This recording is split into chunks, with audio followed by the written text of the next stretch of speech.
Good morning and a warm welcome to your show, Sunny Mornings in Encinitas. I'm your host, Melissa, and it's Wednesday, June 24th. You'll be interested to know, 79 years ago, today in 1947, a local pilot reported seeing a formation of glowing, disc-shaped, unidentified flying objects over the desert, sparking widespread public fascination and vivid eyewitness accounts. That sighting became a defining moment in popular imagination, fueling scientific curiosity, earnest governmental inquiry, and a lasting cultural conversation about the possibility of visitors from beyond. So now you know. And now, it's time for the Surf Report. Wednesday in Encinitas. This morning it's looking fair with waves around 4 to 6 plus feet. Conditions stay fair through the morning, but by noon, they shift to choppy as the wind picks up to 8 miles per hour. Expect those choppy conditions to hold into the afternoon, with the wind staying onshore. Best time to ride is at 6 a.m. with the 3-foot incoming high tide, when the south-southwest swell is 1.5 feet at 18 seconds, and the onshore wind is 3 miles per hour. The first high tide on Wednesday will be 3 feet at 7:15 a.m., followed by a 2-foot low tide just after 11:30. The nearshore buoy at Beacons reads 67 degrees for the water temperature. Thursday offers solid 4 to 5 foot clean waves with light northwest winds in the morning, transitioning to choppy conditions by midday. Friday sees a slight decrease to 2 to 4 feet with clean conditions early, but winds pick up later, creating fair to choppy surf. Saturday remains in the 3 to 5 foot range, but stays choppy throughout, making it the least favorable day of the period. This morning, it's mostly cloudy, and it feels like 70 degrees with no wind. The sunset will take place at 8:03, and it will rise again tomorrow at 5:42. It looks like we're in for some partly sunny skies today, with a high near 69 and a light west wind around 6 miles per hour. If you're inland, it will hit a high of 71.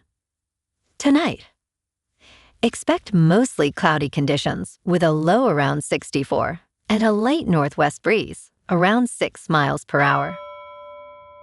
Looking ahead in the weather, Thursday and Friday will be partly sunny with highs around 69 to 70 and west winds up to 10 miles per hour. Saturday and Sunday trend a bit cooler with mostly cloudy conditions and highs in the mid-60s, with nights holding in the low 60s. Bonjour, food enthusiasts. This podcast is brought to you by Versailles Cafe and Pastries in Encinitas. Nestled on El Camino Real South, just north of Encinitas Boulevard, this cafe is a haven for culinary delights. Indulge in their amazing Eggs Benedict or their gluten-free crepes. You can grab a panini for lunch or just breeze on through to get your morning coffee. They are open every day from 8 to 5. So stop on by and don't forget to tell them Sunny Morning sent you. In local news, California's acceptance of desalination has ebbed and flowed as the state faces constant drought conditions, with recent discussions over water swaps generating excitement about new possibilities. The San Diego County Water Authority is considering selling part of its Colorado River allotment to other western states, while relying on the Carlsbad seawater desalination plant to backfill its supply. However, operating desalination facilities in California involves navigating a complex regulatory environment, particularly under the California Environmental Quality Act, which mandates rigorous environmental reviews and multiple permits that ensure compliance with stringent standards. Project sponsors must understand California's lengthy permitting timeline and the cultural shift required to operate these facilities as regulated public health barriers, rather than just mechanical assets.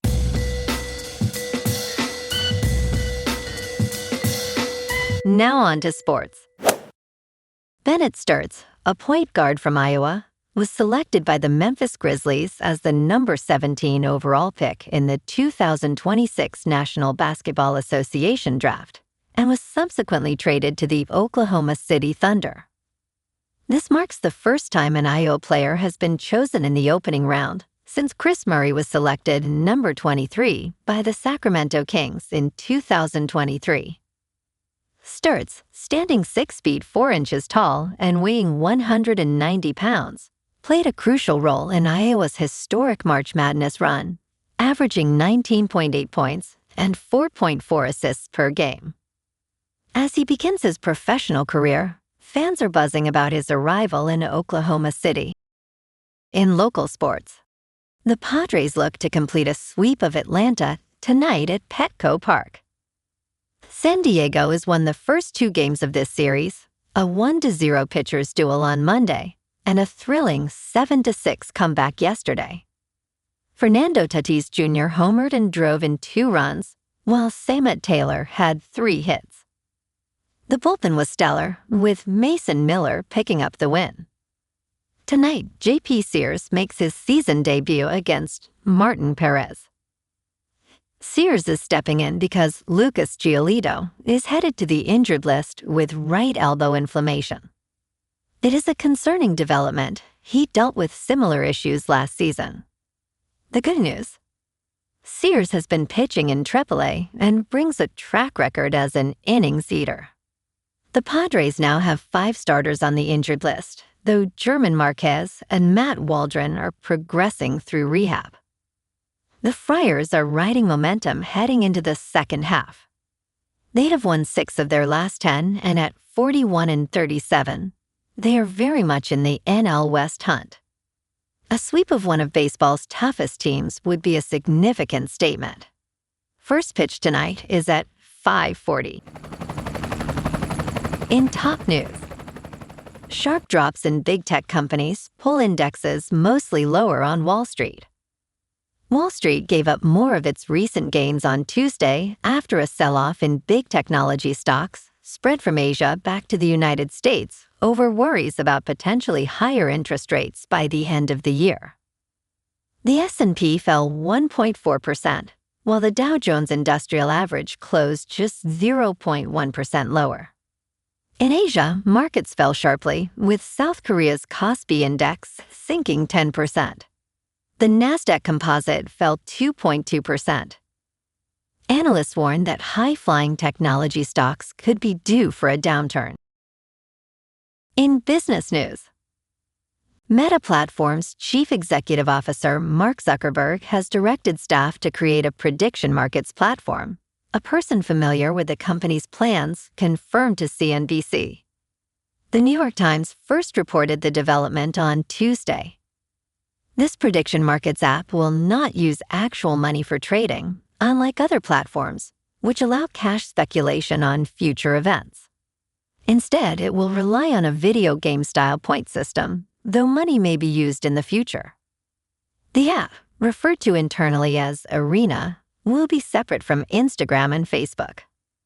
In response, DraftKings fell more than 2%, while Flutter Entertainment also declined nearly 2%. In crypto movement, Bitcoin is down 2% to about $63,000. Ethereum is down 4% to about $1,700. And XRP is down 3% to $1.10. Moving on to a more local vibe.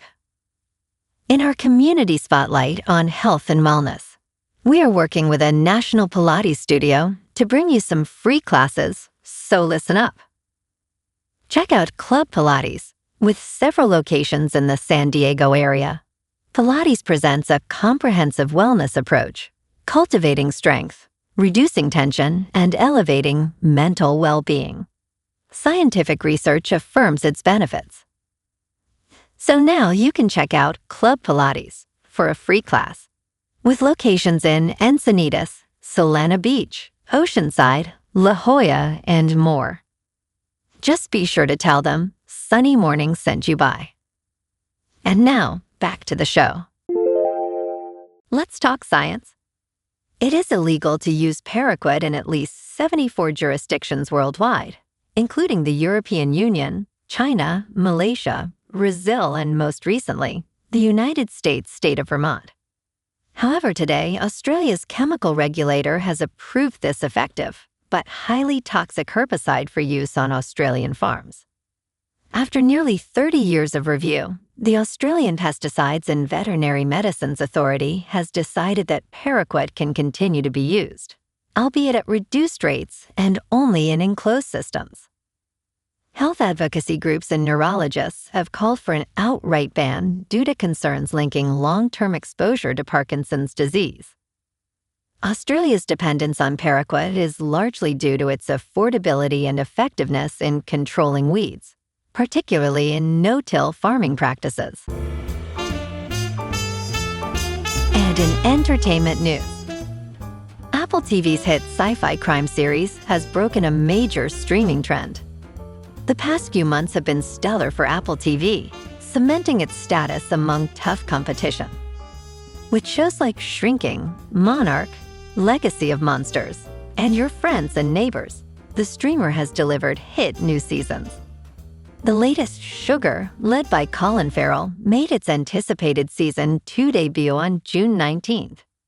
The series has garnered a perfect score on Rotten Tomatoes, with critics praising it as Apple TV's best detective series. Colin Farrell expressed a desire for 4 or 5 seasons, as fans eagerly await news on a potential 3rd season. Well, alrighty folks, it's time for the quote of the day. And today, our quote comes from the American science fiction writer Ray Bradbury.